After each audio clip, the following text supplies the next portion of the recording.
If you're an accountant or bookkeeper and you're trying to do more value-based stuff, how do you develop conviction around what you're about to do? We can all say that we know that we're valuable, but I share this story with Darion Wiggs here about what drove my conviction and really put a chip on my shoulder to go out and find people who were overpaying in taxes. And then Darion shares something from getting his master's degree and getting highly educated about understanding the value that he adds. Check this clip out. I think it's really valuable.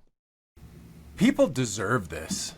And, you know, our last conversation, you said, hey, Rob, what tips do you have? You had such great questions. We spent a bunch of time together. And one of them was like, hey, as you're creating content, what encouragement do you have for me to kind of really get geared up to create that content and to, you know, cold call or whatever it is, right? How do you get that going, and how do you, because I think you need to cultivate it. And so I told a story about a couple that we had who had been in Schedule C, regular LLC their whole life.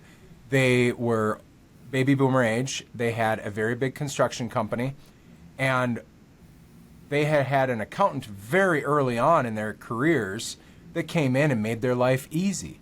But this accountant didn't know about being proactive with tax planning. Yep. And this was like two people, both of them kind of like, they were splitting huge incomes.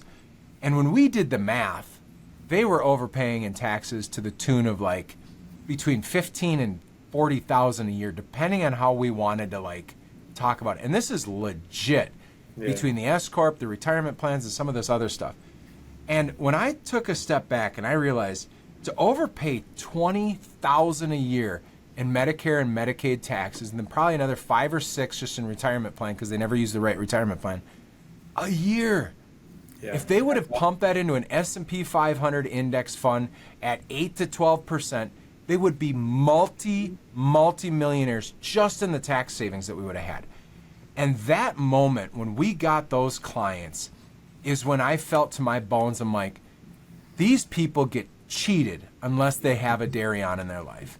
Like, they absolutely get screwed, and they don't know. Like, but the government's not like, oh, by the way, you should try our discount code. You should try an S-Corp. They don't care. Nobody cares. It takes somebody to intentionally go in and not just do the S-Corp, but really say, how do I help these people move from here to there?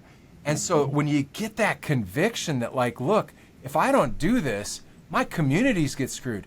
Their marriages get harder. It's harder for them, like it's time away from their children or their businesses. They don't get to provide as many jobs. People don't get productive. Like, it impacts people dramatically when the money goes straight to the IRS rather than to them. And I believe that in my bones, like to my bones about that. But what would you add to that? Yeah, I think that it took me a minute to realize that too as well, where how much value we can add, but just also knowing that like a lot of these strategies, especially somebody who's CPA, went to University of Illinois, so good educational background, got my master's degree. A lot of these strategies, like I didn't even know about. So it took me a minute to realize, okay, yes, I know about these strategies now, and my closest friends and circle do because we're all accountants and in the financial industry. But when you really think about some of these small business owners, you think about your carpenters, you think about your dentists, you think about your other business consultants, these high paying, high earnings, high income earnings, sorry about that.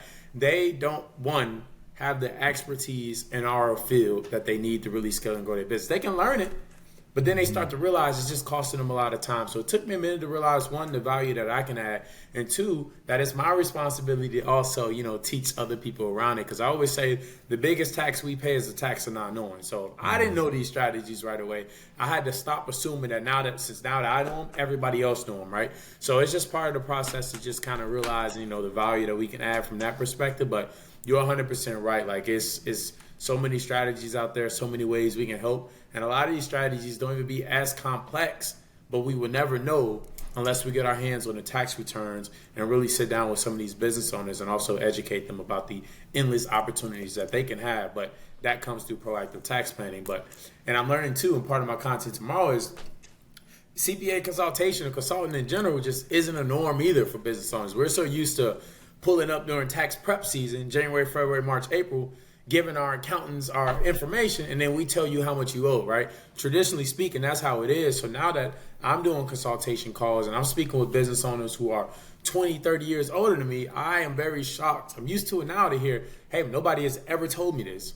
Like my CPA, my accountant, my tax preparer, that's not the tax preparer role, by the way, but they never sat down with me and broke this down to me. So they really appreciate the value that I'm able to bring to them. And like I said, it's our responsibility as tax professionals, CPAs, and CEOs of our own firms to educate and add that value to those small business owners because they need it. They need it a lot.